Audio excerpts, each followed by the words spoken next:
Well, the January 6 hearings have thrown up some explosive evidence of Donald Trump's efforts to subvert democracy. And we've heard a lot about the role of far-right extremist groups and their links to the former president.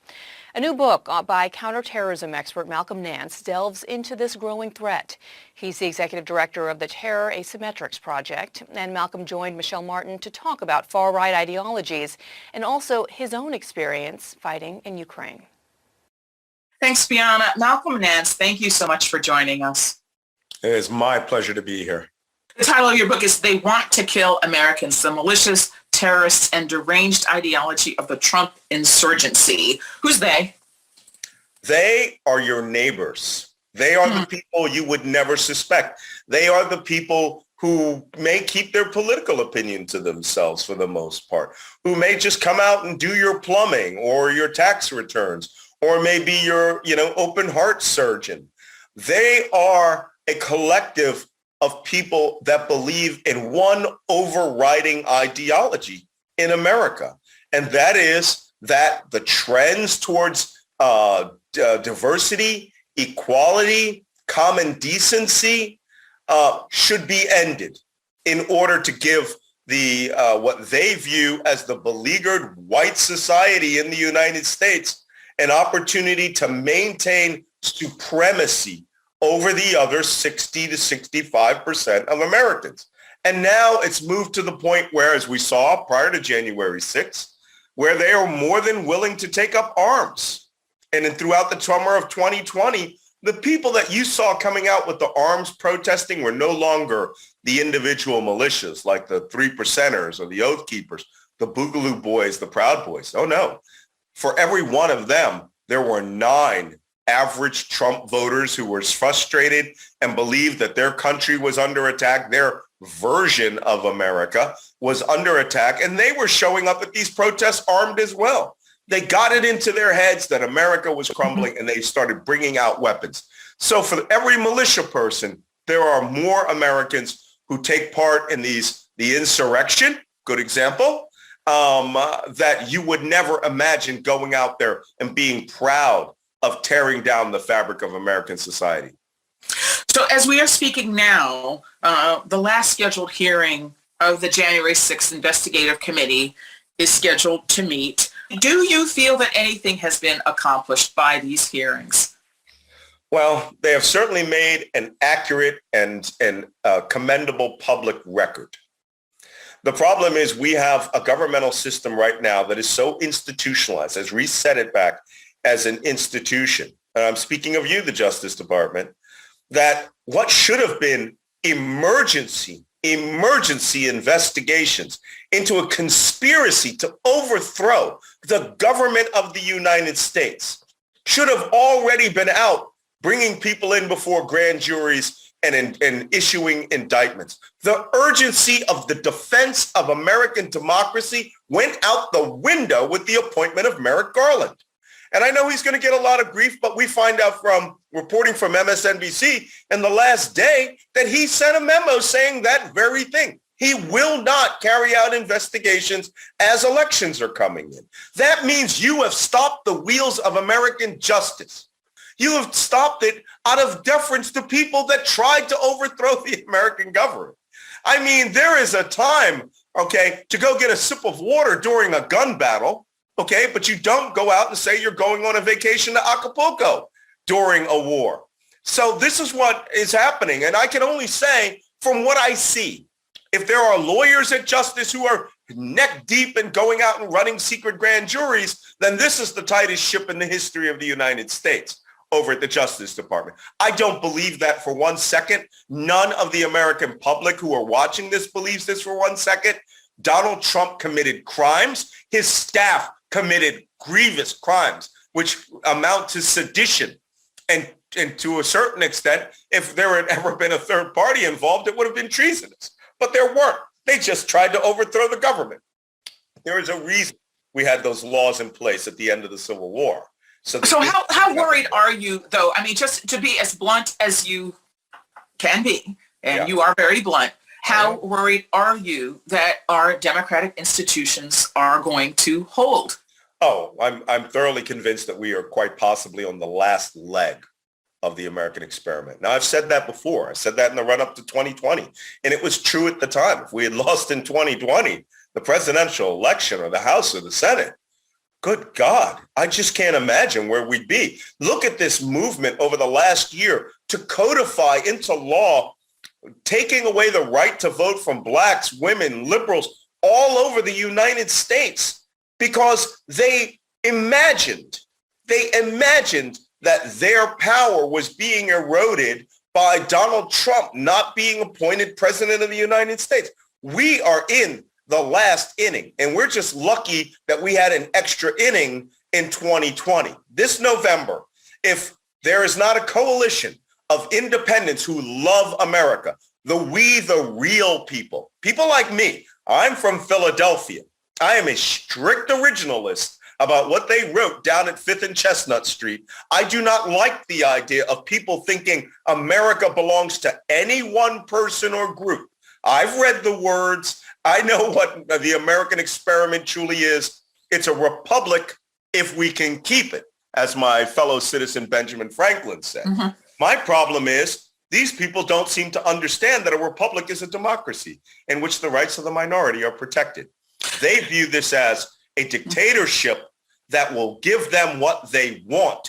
And if they don't get what they want, they will dismantle the rest. This November will be the defining moment whether the American experiment ends in practice, not in... It is a fact that the overwhelming majority of people who were storming the Capitol were white and were white males. But it is also the fact that Donald Trump received a larger percentage of the African-American vote and the Latino vote than he had in the prior election. And I'm just curious what you make of that. On the siege of the Capitol, and I was watching in real time. I had 6 people, a 6-man team watching this thing. 40,000 people descended on that building. I am certain there weren't a dozen black people out of that 40,000. I am certain of it. Look, 2 or 3 or 12 African Americans speaking for Donald Trump, whether it's Kanye West or his spokeswoman, they do not represent 42 million African Americans. We vote as a bloc because we understand we don't vote against our own interests. We don't vote for our own destruction. What do you think is his enduring appeal, especially to people who you would think understand the benefit of a rules-based international order and not an international order that is subject to the whims of an autocrat? The least, the last, and the lost did not charter planes to go to the Capitol. You see what I'm saying? They didn't charter buses to go to the Capitol. They didn't pay for blocks of hotel rooms, and yet there is a significant portion of corporate America that continues to support him, his ideology, and the people who continue to uphold his ideology. And I'm just interested in your take on that. When I think about the definition of the word fascism as coined by Benito Mussolini, it's a dictatorship of the corporate right in which the corporations, the rich, the upper middle class, the wealthy gain the benefits by using the lower class to create a political system in which decisions are made at the top. You see it in Russia today, which is no oligarch is allowed to exist or be rich in that country unless Vladimir Putin, the dictator, allows it. So I think in the United States, it's opportunism, it's greed. It's the people who believe that Donald Trump is rich, even though he's not. It's the people who believe that the trappings of wealth and riches are something they could glom onto. And maybe I can, I've heard people say if you join, these Blacks for Trump group, which is almost 100% white, okay, you are the only black in a sea of white people. I think it's Professor Cornel West, who called it the only Tom syndrome. If you're the only one in the room, you're approved of. And you're not like the other 42 million horrible black people who take all of our money. And there are opportunities for you individually. But then again, I also caution that in the period of the slave catchers, the slave catchers always bought a slave with them to go out into the woods and catch other slaves by promising them food. And then they end up in the clutches of the authorities. Trump uses these individuals, the Kanye West who no one takes seriously, to shave off votes, to go out and to mobilize a branch of the African-American society that might not vote, but might vote if they see somebody who's out there driving around in a Bentley. I don't know. It's not as appealing to listen to Zora Neale Hurston or, a Neil deGrasse Tyson with their true ingrained intellect than to hear Kanye West talk about how he loves Donald Trump. 42 million of us get what that means, but there's always one or two who will see it as an opportunity. You have spent much of the last year with Ukraine, and I think maybe people might be interested to know why you made the decision to go. Well, it was an easy decision to make. I mean, I spent a month in the pre-war analyzing the Russian order of battle, determining how they would invade, where they would invade. And just by fluke, I flew out on one of the last jets from the country because I had a family a matter to attend to. And by the time I had landed in Dublin, Putin is finishing his speech and was launching the blitz on the nation. They destroyed the airport we flew out of. So, I was just lucky. But within 3 or 4 days, I was hearing from my friends who were telling me they were going to die on the battlefield. And you hear somebody say that. You hear President Zelensky appeal for help. I could not stand by with my experience in the military, in the intelligence community, and not assist my friends. I joined the International Legion, and I am on the battlefront. I am active in intelligence operations and letting Russia have exactly what they deserve. How do you assess the state of the conflict so far? Well, first off, let's take the view that we're at right now. Russia is losing this war. They are losing it. They had 3 combined armed armies wiped off the face of the earth between February 24th and the beginning of May. They lost the entirety of the north of northern combat forces in Russia. And this run around to try to incrementally take back the borders of Donetsk and Luhansk by marching artillery forward and not moving forward with tanks will only get them so far. They are losing their capacity to have any combat power. For those of you who are historians, you are looking at the Battle of the Ardennes in 1944, the Battle of the Bulge in reverse. The Ukrainians traded territory for Russian lives, and they are going to get it back because Russia will have nothing to resist with, especially if they get the multiple rocket launch systems and the HIMARS multiple rocket launch systems, which has already changed the nature of the entire war. If they were to go from 8 to 50, this war would be over by September, to where Russia could not resist an offensive punch. And I suspect that they will get back Kherson, may retake all of Donetsk and Luhansk. You feel confident that Ukraine will prevail? Without any question. I'm on the battlefield. I have a long line of battlefront with nothing but Russians in front of me. And we're holding it. But Russia has nothing to punch with. They're bringing up men older than me with tanks twice as old as me out on the battlefield, and they have no logistics train. Their ammunition dumps are blowing up. Their men do not want to be in Ukraine. They don't want to fight. And they are up against an army. Let me tell you about the Ukrainians. They like to fight. And they are taking us to Russia. And they will fight. And they will retake their land. That is a guarantee. Does the Western support for Ukraine give you any encouragement? I'm kind of looping back to where we started our conversation. Yeah. Does the fact that sort of Western democracies have rallied to the support of Ukraine give you any hope that the anti-democratic forces that you have been cautioning against for so many years now, that the West is, that they are being challenged? Democracy is on the move again. Finally. I mean, it looked like it was completely retrenched in the Trump years. But now we find the axis of autocrats is breaking, right? They don't have a hold on the United States. It's tenuous, but they don't have a hold on the United States. The weapons we're sending over there are critical. The problem is we're not sending them fast enough with the urgency that we need. If I were the president of the United States, I would say 50 HIMARS, 50 multiple rocket launch systems, all the rockets that they can use. Give it to them now. Politics be damned. End this war. And it's not just about, one weapon system. The combination that we have sent over there now, the Ukrainians are ready to attack.